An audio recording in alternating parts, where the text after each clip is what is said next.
Então, nós continuamos o nosso projeto aqui do nosso santuário, ajudando você que nos acompanha também, você que é aqui do santuário, das nossas comunidades, do nosso município de Navegantes. Enquanto igreja, nós queremos também lhe ajudar na escolha de um candidato para governar o nosso município de Navegantes. Nós queremos acolher mais um candidato que venha até o nosso santuário para que possa, então, apresentar, dizer um pouquinho também da sua vida e deixar-se também ser conhecido pelo nosso povo navegantino. Muito bem. Quero cumprimentar a todos, cumprimentar o senhor, padre. Primeiro, cumprimentar e agradecer pela oportunidade que o senhor está oferecendo de forma democrática a todos, né? A todos os candidatos, isso é muito importante. Então, muito obrigado, sinceramente, pelo espaço. E agradeço a todas as pessoas que estão assistindo agora, né, pela internet. Então, é um prazer muito grande estar aqui. E uma responsabilidade, acima de tudo, é uma responsabilidade, porque eu, quando aceitei o convite para ser candidato, naquele primeiro momento não havia essa expectativa, mas quando a gente recebe o convite, a gente precisa refletir muito. No meu caso, eu sou professor aqui em Navegantes já desde 2006 na Faculdade de Sinergia. E eu sempre defendi muito com os meus alunos a necessidade de participação, de envolvimento político, até porque a política ela influencia todos. E no momento que eu recebi o convite, eu não poderia dizer não. É uma questão de responsabilidade, então não é uma questão de querer, é uma questão efetivamente de necessidade, padre. Eu sou natural de Xanxerê. Minha família, a gente veio para Balneário Camboriú no ano de 97. Meus pais ainda moram em Balneário Camboriú, tenho um irmão mais novo que mora e trabalha em Itajaí. Os meus pais, meu pai e minha mãe, eles têm uma atuação bastante forte na Igreja Santa Inês em Balneário Camboriú, né? E aí em 2008, quando eu conheci minha esposa, que ela já era evangélica, aí a gente optou por seguir no mesmo caminho. E eu, na verdade, eu sempre estive muito tranquilo, até porque eu acredito realmente que Deus é um só para todos. E não é uma questão só de religião, mas sim de fé, de acreditar que Ele existe e que Cristo é o nosso Salvador e Ele realmente guia nossos caminhos, todo o aprendizado, enfim, todo o ensinamento dele. Então, eu comecei a frequentar Navegantes em 2006, né, justamente por causa do trabalho. Depois eu acabei trabalhando em outra empresa aqui em Navegantes, e aí logo em seguida eu comecei a namorar com a minha esposa, né? A gente casou em 2013 e aí foi o ano que daí eu me mudei efetivamente para Navegantes, padre. Aí a gente mora hoje ali no Pontal, ali na rua da prefeitura, na rua da Pousada Sabiá. Morei há 3 anos lá no Porto das Balsas, inclusive, também. E estamos aí à luta. E só para finalizar, né? Sempre trabalhei em iniciativa privada, desde os meus 14 para 15 anos. Meu primeiro trabalho foi como professor de informática. E tive oportunidades de trabalhar tanto no setor privado como no poder público, na Fundação de Esportes em Balneário Camboriú. E hoje eu trabalho na Câmara de Vereadores em Balneário Camboriú. Hoje eu sou diretor de finanças. Então, eu sou muito grato a Deus por essas oportunidades, por ter essas visões, né? De ter trabalhado na roça, no setor da indústria, no comércio, em serviços e no poder público, tanto no executivo e legislativo. Talvez para esses elementos tenham sido determinantes para eu receber esse convite, né? E para finalizar mesmo a minha formação, né? Eu sou administrador, tenho pós em finanças, pós em marketing, pós em docência e mestrado. Eu sou mestre em administração, registrado tudo direitinho no Conselho de Administração de Santa Catarina. Que bom. Candidato, a gente sabe que a gente sempre pede essa partilha da vida pessoal, porque depois eleito, uma vez eleito, se torna uma pessoa pública, né? Então é bom que o povo também possa conhecer quem é essa pessoa, a sua origem, os seus valores, os valores cristãos, né? Porque quem governa não vai governar nem para um grupo evangélico, não é para um grupo católico, mas vai governar para toda a cidade de Navegantes. Sim, se o senhor me permitir, eu acabei não mencionando, minha pequena, né, nossa pequena Alice, de 3 anos, né, que ela sim é pontaleira, ela é de Navegantes. E a família da minha esposa, que é de Itajaí, de Navegantes também, ali do São Domingos, né, e eu congrego na Igreja Luz da Vida, com o pastor Fernando, lá no bairro Machados. Esses itens eu havia esquecido de mencionar. Sim. Que bom. Candidato, certamente você tem planos e projetos para a nossa cidade. E são esses planos que a gente quer conhecer. Caso eleito, a partir de janeiro de 2021, Qual é o plano de governo que você poderia hoje partilhar conosco, partilhar com aqueles que nos acompanham, para o bem comum de todo o nosso povo de Navegantes? Muito bem. Temos bastante ideias, a gente percebe bastante oportunidade para se colocar em prática em relação à nossa cidade.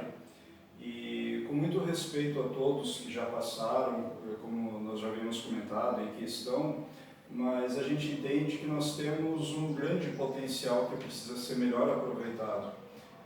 Existem lacunas, problemas históricos, padre, que não foram nem sequer iniciados e a gente precisa iniciar. Então, existem vários aspectos, vários pontos que a gente precisa tratar. Mas uma primeira crítica que eu faço é nessa questão de plano. Porque todo mundo fala em plano de governo, mas a verdade é que nenhum efetivamente acaba sendo um plano, porque um plano, do ponto de vista da administração, que é o que eu defendo realmente, que a gente precisa trazer para o poder público, trazer mais administração, trazer mais profissionalismo no trato com o serviço para a população. Ele não me parece algo profissional.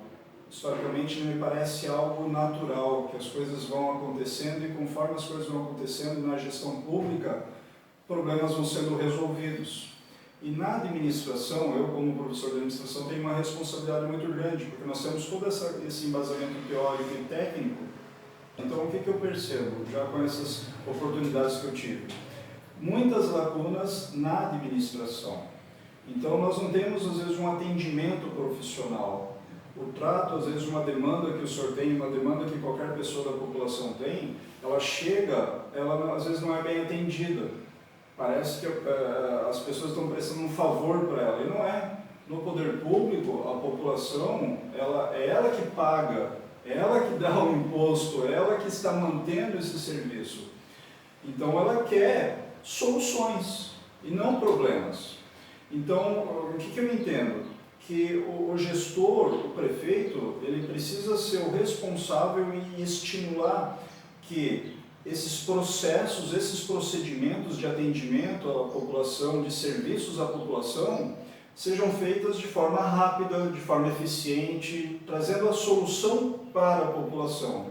Não é aquela história de sempre foi assim e não se mexe em time que está ganhando. Não, a gente precisa evoluir. E padre, 2020, esse equipamento aqui, que inclusive é o que muitas pessoas vão utilizar para assistir esse vídeo, é um equipamento que poderia estar sendo utilizado para o atendimento à população. Ah, mas hoje mas poderia ser muito mais. Tudo por aqui. Vou dar um exemplo. Eu sou muito crítico em relação à questão dos subprefeitos que existem na cidade. Existem esses cargos que foram criados, estabelecidos, e eu discordo, não vejo mais a necessidade. E não basta não nomear, tem que extinguir o cargo, porque não há necessidade de ter um subprefeito em cada bairro para dar um atendimento e ele ganhando um salário tão alto no status de secretário. Se é necessário algum atendimento assim à população, ele pode ser tranquilamente feito por uma pessoa, um servidor efetivo, e não um comissionado, um efetivo que vai estar alocado e talvez recebendo um valor inferior, até porque envolve atendimento. Ah, mas ele faz um trabalho de coordenação dos trabalhos das equipes. Espera aí, mas na Secretaria de Obras, nós já temos equipes e profissionais que acompanham, que precisam acompanhar as equipes. É uma questão de ordenamento, de organização. Então, perceba, padre, com muito cuidado, muito respeito, que eu defendo essa bandeira da administração, não poderia ser diferente.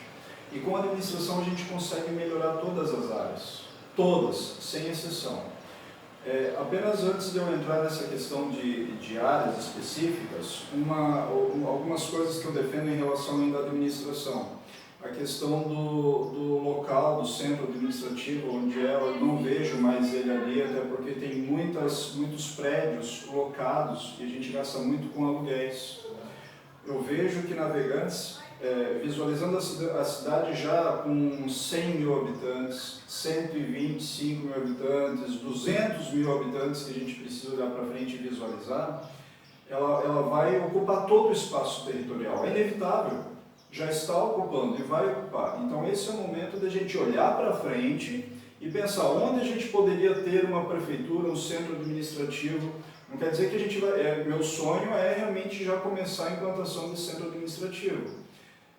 E por que eu tenho algumas limitações nesse sentido? É porque nós ainda temos carência na questão de saúde, muita carência em relação à saúde. De cada 10 pessoas, cada 10 casas que a gente visita, 9 reclamam sobre a saúde. Demora no atendimento, atraso na realização de exames, é bem complexo. Com todo o respeito a quem já está dando a cara a tapa e prestando esse serviço, mas tem carências. Tem carências, tem limitação, tem pessoas que não fazem ideia em que posição estão numa fila e a única coisa que elas podem fazer é aguardar. Aguardar uma ligação que nunca chega. Elas não conseguem acessar e saber em que posição elas estão. E aí, Elvis, com a administração, se melhora a saúde? Sim, se melhora. No mínimo, controlando as demandas. Se eu tenho uma única especialidade, né, oftalmologia, por exemplo, que eu já ouvi falar que as filas também são gigantescas. Se eu tenho lá 500 pessoas na fila, a população precisa saber em que lugar ela está. E não só esperar receber a ligação, ela precisa saber em que lugar ela está. Ela também precisa saber quantos atendimentos estão sendo feitos por dia. Se estão sendo feitos 10, se estão sendo feitos 20, 30, quantos atendimentos estão sendo feitos? Qual que é a capacidade de serviços prestados pela cidade? Não sei. Então, às vezes, a solução parece simples, mas não é. Ela é complexa, ela é detalhada, e essa é a sensação que a gente tem. A gente precisa tratar tudo isso com muito profissionalismo. Na saúde, sem dúvida nenhuma, é o que... Enquanto a pessoa não tiver saúde para poder trabalhar, para poder ir para a escola, olha o que a gente está passando. E aí a gente tem um hospital que o número de leitos é o mesmo de 10, 15 anos atrás. É inadmissível. Nós temos uma dependência de outras cidades, padre, que a gente está pagando um preço alto, vidas. Eu não quero ser apelativo, mas é verdade, porque todo mundo sabe de algum caso de alguém que teve uma vida perdida ou teve alguma dificuldade, porque a gente ficou numa dependência e a gente não pode mais passar por isso. A gente precisa assumir esse protagonismo. É isso que eu acredito que Navegantes precisa, assumir esse protagonismo. Nós temos uma capacidade, uma condição aqui na região única. Nós temos espaço para crescer, nós temos 12 quilômetros de praia aproximadamente, nós temos porto, aeroporto, todo mundo fala isso, todo mundo sabe e eu vou falar também. Só que isso precisa ser aproveitado. E isso precisa ser aproveitado de forma organizada, ordenada. Eu defendo muito, padre, o desenvolvimento sustentável. Não pode só priorizar o desenvolvimento econômico. Porque se a gente só priorizar o desenvolvimento econômico, fazer empresa, o meio ambiente vai sofrer as consequências. O meio ambiente vai sofrer as consequências, porque ele vai ser pressionado e aí os recursos naturais vão se tornar escassos. Situação de água, né? Nós já deveríamos ter captação própria. Esgoto. Nosso esgoto está indo tudo para o rio. Não, mas tem fossa. Não, mas fica tudo ligado na rede e vai tudo para o rio e vai para a praia. Todo mundo sabe que isso implica na saúde também. Então, e esses dois específicos são problemas históricos, cara. Então, não há mais tempo a perder. Nós não podemos mais gastar recursos com perfumaria, mantendo secretarias ineficientes. E eu digo porque a gente vai buscando e a gente tem informação de secretarias que são realmente ineficientes, não trazem um resultado concreto.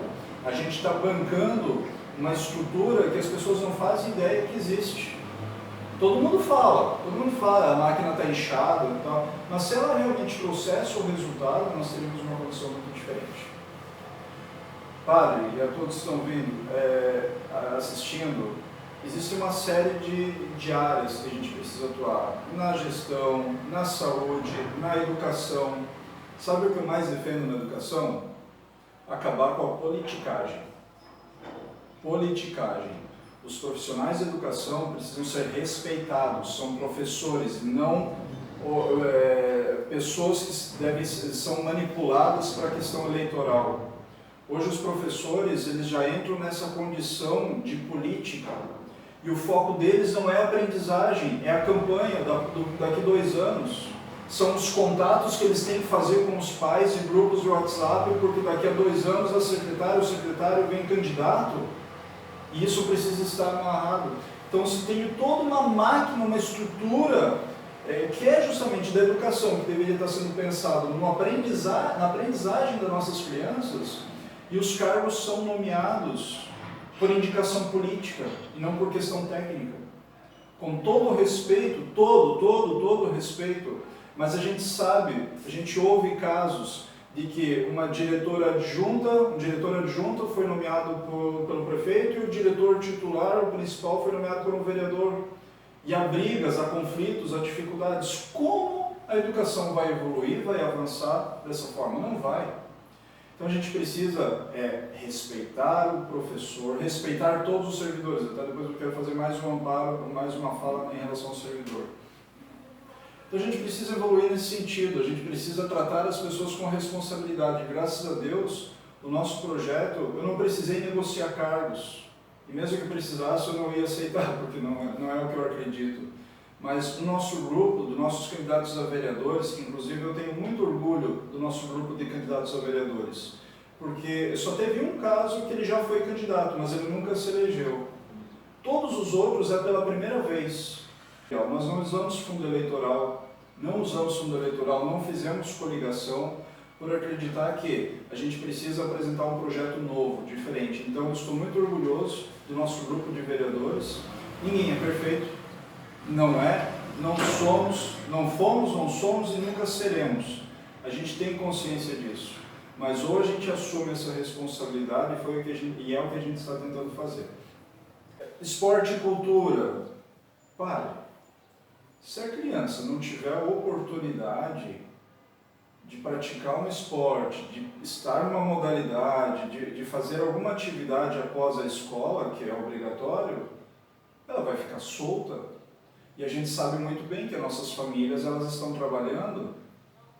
A boa parte das nossas famílias hoje estão todos trabalhando, o pai, a mãe, está todo mundo trabalhando, todo mundo preocupado em sobreviver. E essas crianças têm ficado soltas. O esporte e a cultura são os melhores instrumentos, as melhores ferramentas e estratégias para a gente dar ocupação. E não é uma questão de ocupação. É a formação da pessoa. O esporte ele ajuda na questão do respeito, na questão da disciplina, na organização.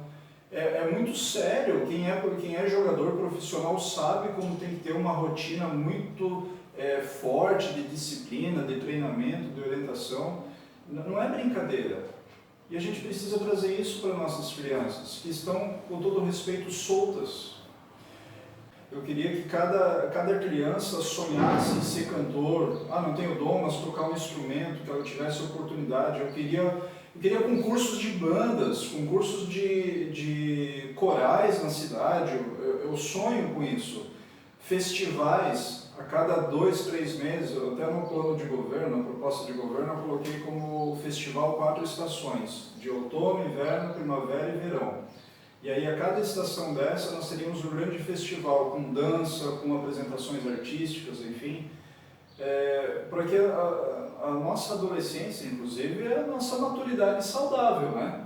A nossa maturidade saudável. Todo mundo sabe que as expectativas de vida estão aumentando bastante, tanto que para se aposentar hoje não se aposenta tão facilmente, a gente sabe disso.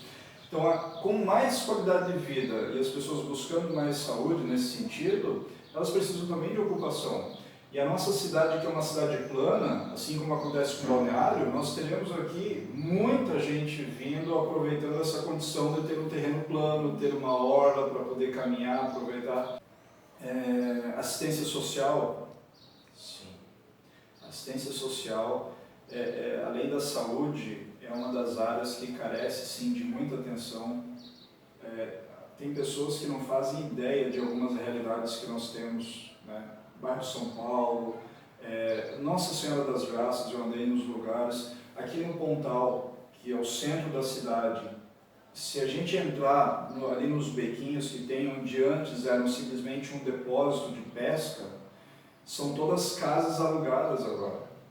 São casas alugadas, as pessoas não têm saneamento, o esgoto fica na frente da casa e é no centro de Navegantes. Não tem condição alguma, não tem proteção alguma. está totalmente desordenado. E nessas áreas de invasão, essas áreas onde a população está mais fragilizada, o poder público não está chegando. Porque daí acontece uma invasão, e aí essa invasão envolve uma questão legal, jurídica, que precisa ser tratada também, e vem a questão social, porque as pessoas têm necessidade, elas precisam ser atendidas. Só que onde é que está? Onde é que entra a questão do poder público? O poder público tem que saber o que está acontecendo.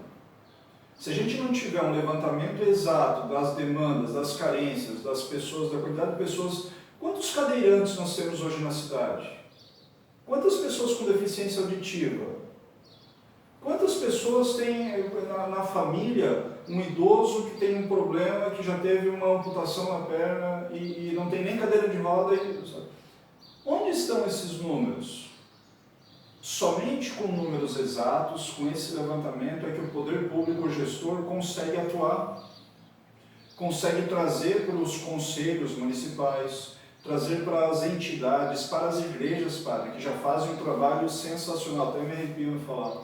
As igrejas do município, né, quem melhor do que o senhor para falar, já assumem uma responsabilidade muito grande. E às vezes encontra uma porta na cara, né, ou um não. Tá, mas e o papel do poder público? Né, buscar.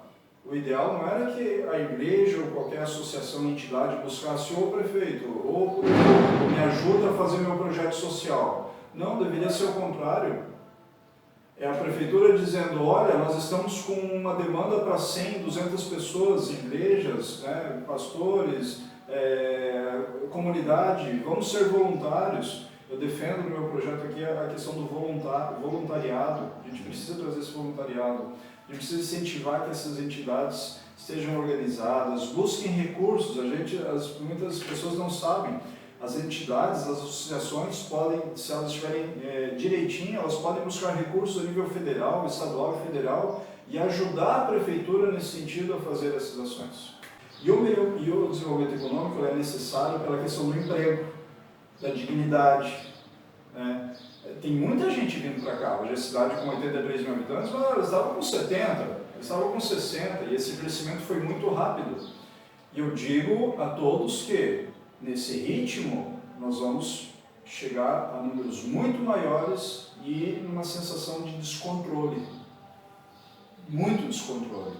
Por isso, um plano diretor ele é necessário e fundamental, que já é um plano diretor de 14 anos atrás. O plano diretor não está atrasado, tem plano que era para ter sido aprovado há 4 anos atrás, mas não foi. Só que hoje o que está em vigor? Um de 14 anos atrás. E o plano de 14 anos atrás não representa a nossa realidade. São essas e muitas outras coisas. Deixa eu ver se falei. Turismo, dá de desenvolver turismo? Dá.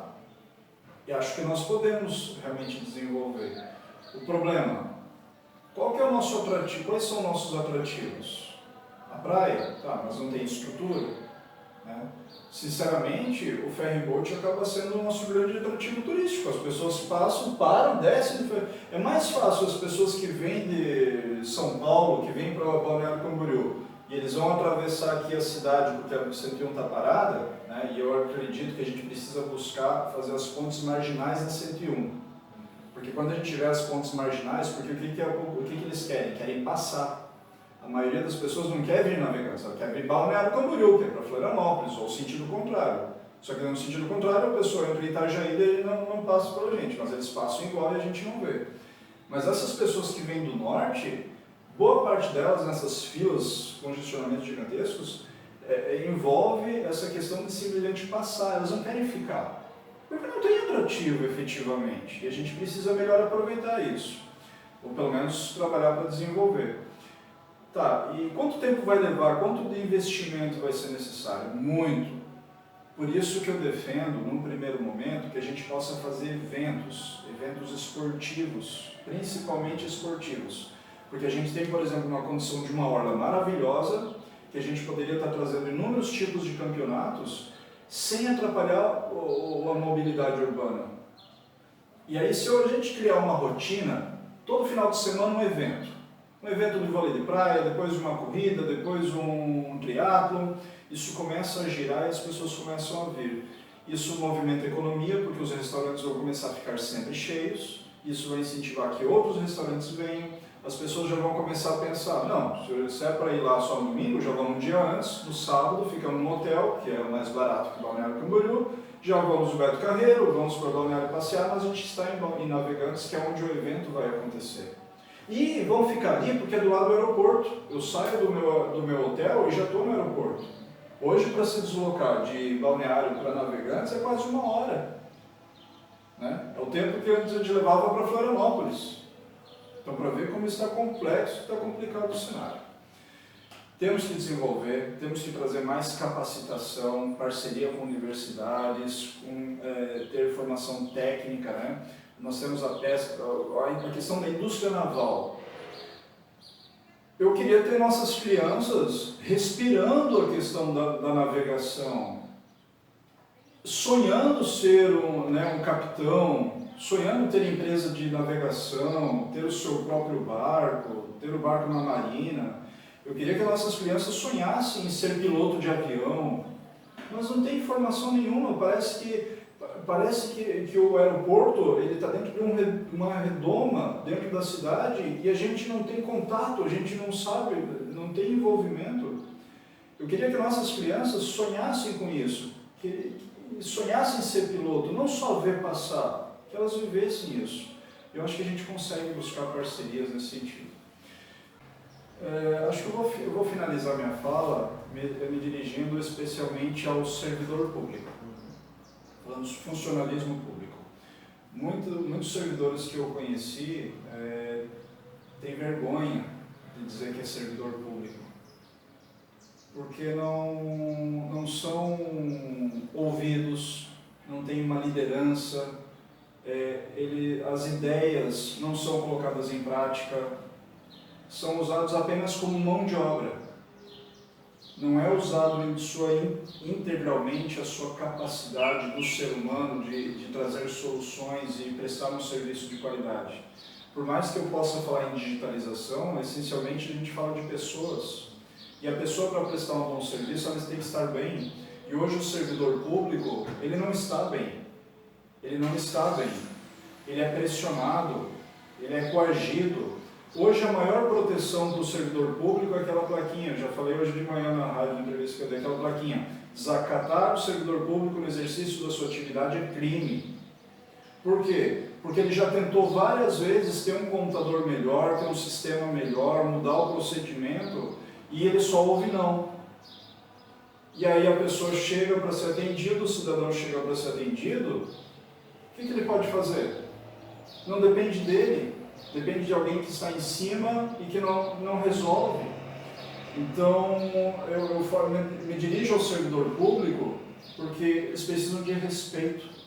Respeito. Servidor público é folgado? Não que não tenha os casos, há os casos. Mas isso a gente precisa criar uma corregedoria municipal para tratar desses assuntos, e não ficar criando portarias e comissões para avaliar o desempenho do servidor. A gente precisa tratar o servidor com respeito, valorizar ele, e às vezes não é só uma questão de salário. Não é uma questão de salário, porque hoje a questão de salário para passar o que eu passo, tem que ter um salário bom para valer a pena. É essa a situação que... Agora, se ele tem um ambiente de trabalho agradável, responsável, enfim, tudo melhor. Então, eu digo que uma das maiores responsabilidades nossas, né, enquanto gestores, é trazer o servidor público para ele poder servir a população, acabar com essa idolatria dos políticos, dos grupos políticos. A gente precisa acabar com isso. É possível? É possível. A gente consegue, mas para isso a população tem que querer. Se a população não quiser... Candidato, talvez duas coisas importantes a gente poder ressaltar. O seu partido, né? E talvez, porque todo o candidato a prefeito também tem um candidato a vice, né? Então, você poderia nos dizer, apresentar também o seu vice e também o partido de ambos? Com certeza, que eu acho que já era para ter feito no começo, né? Tranquilamente. Muito bem. O nosso partido é o PRTB, é o partido do General Mourão, né, o vice-presidente da República, né, que tem apoiado o Bolsonaro, né, está junto no comando do país através do presidente Bolsonaro. nós optamos ir por esse caminho por acreditar que é um partido que, inclusive, abriu mão do fundo eleitoral e não nos demonstrou ter resquícios ou ter aqueles problemas que a gente sabe. Não existe perfeição, isso a gente sabe, não adianta porque a gente vai ter problemas em todos, mas é um partido que nos deu confiança, né, para estar e um pouco de orgulho, né? Por mais que não é questão do partido, são as pessoas, mas é necessário, né? A minha vice, com muito orgulho, com muito carinho, com muito respeito, é a professora Laura, navegantina, né, a família aqui de Navegantes, né, tem uma família bastante grande, né, inclusive com outras preferências políticas, mas eu tenho muito orgulho de estar com a Laura hoje, fui eu que indiquei ela, o nome dela, já ainda no ano passado, agosto, setembro do ano passado, fui eu que indiquei e sugeri que ela fosse nossa candidata a vice. E ela é uma grande parceira, e hoje, padre, eu tenho uma grande tranquilidade, porque se eu for o prefeito, a Laura, a professora Laura, ela vai estar junto. Não é de um outro grupo que a gente não vai saber se vai ajudar ou não, vai querer trabalhar. Não, ela vai estar junto nas reuniões, ela vai trabalhar junto, em parceria, porque se me der uma dor de barriga, eu tenho certeza que ela vai dar continuidade no trabalho. Então eu tenho muito respeito, muito carinho pela Laura e estou muito orgulhoso por ela estar com a gente e ter aceitado ser minha vice nesse processo. Mas nada como um trabalho em equipe. Posso já fazer a finalização? Nós queremos agradecer pela disponibilidade, por esse tempo de estar conosco aqui no Santuário, ter aceito também esse convite, nosso projeto, né, de apresentar e ajudar o nosso povo também. Eu costumo sempre finalizar dizendo que nós aqui, como Igreja Católica, estamos numa semana de oração, 24 horas de oração, e temos dois objetivos durante esse cerco de Jericó, que é rezar pelo final da pandemia, que tem assombrado tantas vidas, tantas famílias. E o nosso segundo pedido e presente que a gente pede a Deus é sobre a questão da política, as eleições. Então nós confiamos, nós rezamos e nós sabemos que através da nossa oração isso chega ao coração de Deus. Com certeza Deus já tem preparado, está moldando, está preparando alguém para governar. Nós não sabemos os planos de Deus, mas nós temos que ter a consciência que quem elege alguém somos nós. Então, antes de qualquer outra crítica, nós precisamos respeitar a democracia e, acima de tudo, ter consciência tranquila e clara e eleger alguém que o nosso coração, que a nossa razão, o nosso discernimento também, né, se coloca para escolher alguém para mais 4 anos e governar para todo o povo. Passo a palavra para você, para que você então nesses momentos finais possa também pedir o voto, talvez aqueles que nos acompanham, que talvez tenha ainda a dúvida ou não conhecia o candidato, né? Agora conhece um pouquinho mais a sua vida, o seu projeto, o seu pensamento, os valores também que ele acredita, que ele prega, então para que você também possa dar esse voto de confiança. Candidato, deixa esse tempo para que você possa finalizar. Agora eu vou tentar ser objetivo, né? Porque foi bastante tempo. Então, agradecer mais uma vez, padre, pela oportunidade e cumprimentar, sinceramente, pela essa postura responsável de democracia. É muito importante mesmo. Eu defendo que as pessoas elas precisam não mais só receber informação dos candidatos. Elas precisam ir buscar. Hoje, com as redes sociais, a gente consegue conversar com qualquer pessoa no mundo. Então é importante que as pessoas vão. Então o meu pedido é que as pessoas realmente falem sobre política, conversem, avaliem, discutam. Ninguém é perfeito e eu tenho consciência disso e a gente está se propondo, se colocando à disposição das pessoas, acreditando que a gente tem algo diferente, algo íntegro, algo valoroso para apresentar, seguindo o que a gente acredita que é Deus, pátria e a família. Ele coloca a família às vezes na frente da pátria, porque é a base de tudo. Então, esses valores para nós são muito importantes. Eu digo, ninguém é perfeito, né? Mas eu sou cristão e eu acredito realmente que a gente precisa trazer... A gente administra, né? O prefeito vai administrar para todos, sem exceção, mas a gente precisa trazer essas questões do respeito, né? Da empatia, da solidariedade, e o poder público está aí para isso. Chega de falar, obrigado mais uma vez. Candidato, finalizando. Meu número? Elvis e Laura, número 28. Muito obrigado mais uma vez a você que nos acompanhou, nosso agradecimento também e que Deus te abençoe.